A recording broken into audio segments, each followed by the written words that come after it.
Baik, di sini saya akan mempresentasikan tugas UAS saya. Perkenalkan, nama saya Murniati Laia dengan NIM 289, 2150, 259, Poli Manajemen, mata kuliah Manajemen Operasional yang diampu oleh Bapak Muhammad Taufan Nugroho, SSIMM. Baik, di sini saya akan menjawab soal nomor satunya. Apa itu MRP dan ERP? Pengertian MRP atau Material Requirements Planning adalah sistem yang digunakan perusahaan untuk menghitung komponen dan bahan baku yang dibutuhkan untuk proses manufaktur produksi. Sistem ini dibutuhkan untuk menyesuaikan supply dan permintaan produk dengan kapasitas inventory.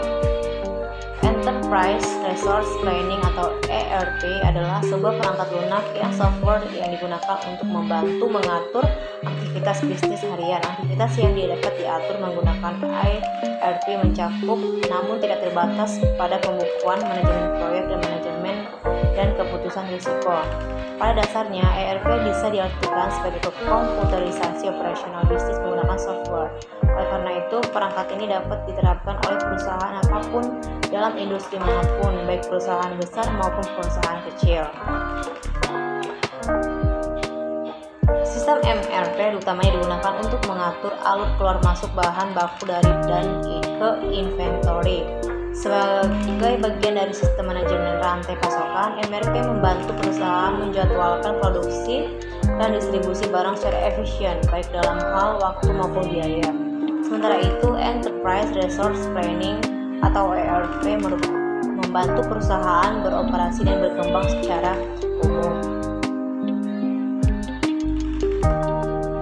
Perbedaan MRP dan ERP. MRP dan ERP merupakan singkatan untuk teknologi software yang memungkinkan orang melakukan proses bisnis di perusahaan. Keduanya sama-sama merujuk pada implementasi yang lengkap dan penggunaan perangkat lunak. ERP adalah kependekan dari Enterprise Resource Planning yang merupakan perencanaan sumber daya perusahaan, sedangkan MRP adalah singkatan dari Material Requirements Planning yang merupakan perencanaan kebutuhan material atau perencanaan sumber daya manufaktur. Perbedaan MRP dan ERP ini kurang lebih ditinjau dari beberapa aspek seperti yang di bawah ini. Dari aspek teknologi, yang pertama teknologi. Lihat dari sisi teknologinya, untuk mendukung ERP ini begitu lengkapnya seperti hardware, jaringan, dan juga database.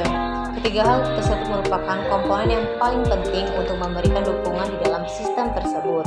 Sementara di dalam perencanaan dokumen di dalam sistem tersebut, material MPR hanya berfokus terhadap perangkat lunaknya saja. Yang kedua, di dalam bidang industri merupakan MRP. Sistem ini termasuk di dalam bagian yang ada pada ERP, namun semua itu juga bergantung dalam industri yang digelutinya. MRP ini lebih umum dipakai dalam bidang manufaktur, sedangkan ERP dapat dipakai dalam seluruh industri sebuah perusahaan. ERP dapat dipakai oleh perusahaan jasa, manufaktur, dan juga retail.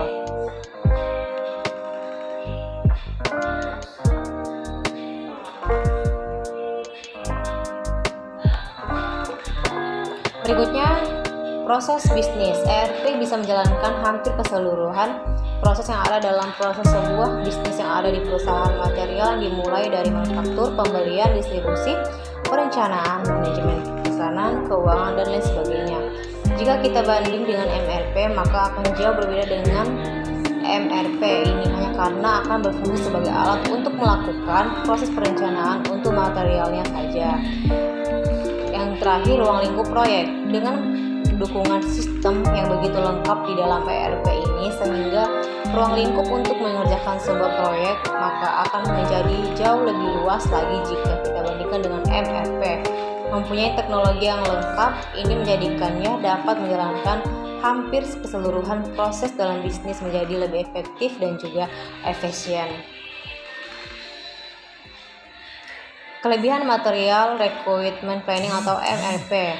Kemampuan memberi harga lebih kompetitif, mengurangi harga penjualan, mengurangi inventory, pelayanan dan pelanggan yang lebih baik, respon terhadap permintaan pasar lebih baik, kemampuan mengubah jadwal induk, menunda atau membatalkan pesanan, mengubah kuantitas pesanan, memajukan atau menunda batas waktu pemesanan. Kelemahan material recruitment atau MRP.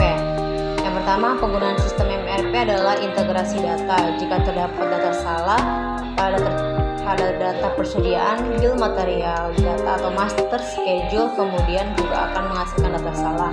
MRP sistem membutuhkan data spesifik berapa lama perusahaan menggunakan berbagai komponen dalam memproduksi produk tersebut atau asumsi semua variabel. Yang ketiga, sistem ini juga mengasumsikan bahwa lead time dalam proses in manufacturing sama untuk setiap item produk yang dibuat.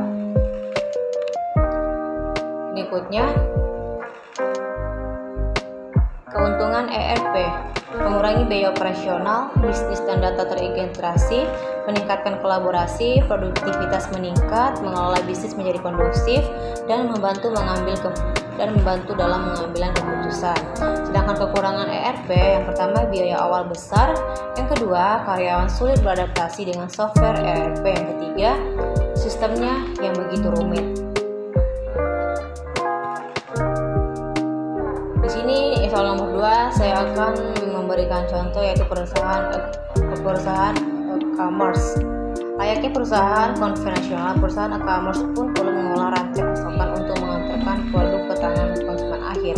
Namun karena natur bisnisnya sedikit berbeda, proses pengelolaan supply chain di perusahaan e-commerce pun tidak sama dengan perusahaan konvensional. Di bawah ini contoh supply management untuk perusahaan. Transaksi di e-commerce. Kebalikan dari proses yang terjadi di perusahaan konvensional, transaksi konsumsi akhir justru terjadi di awal rantai pasokan. Pertama, konsumen bertransaksi atau check out terlebih dahulu di situs e-commerce, penyelesaian pembayaran, dan proses pemelaksanaan. Yang kedua, pengambilan produk dari gudang. Begitu pesanan berhasil, barulah terjadi proses pengambilan produk ke gudang persediaan. Tentunya pihak gudang juga perlu memastikan barang yang diperlukan.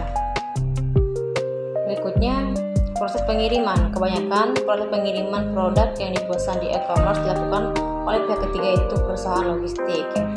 Yang terakhir, konsumen akhir atau pelanggan. Titik ujungnya berserupa dengan perusahaan konvensional, yaitu pada konsumen akhir. Apabila puas dengan produk yang diterima, pelanggan biasanya akan melakukan pemesanan kembali sehingga siklus rantai pasokan terus berjalan. Penggunaan akan melihat dialog box, open box, pilih file sumber data yang akan digunakan, klik OK. Setelah dokumen utama terhubung dengan file sumber data, maka tata letak dokumen file sesuai dengan cara pada dokumen utama. Terima kasih.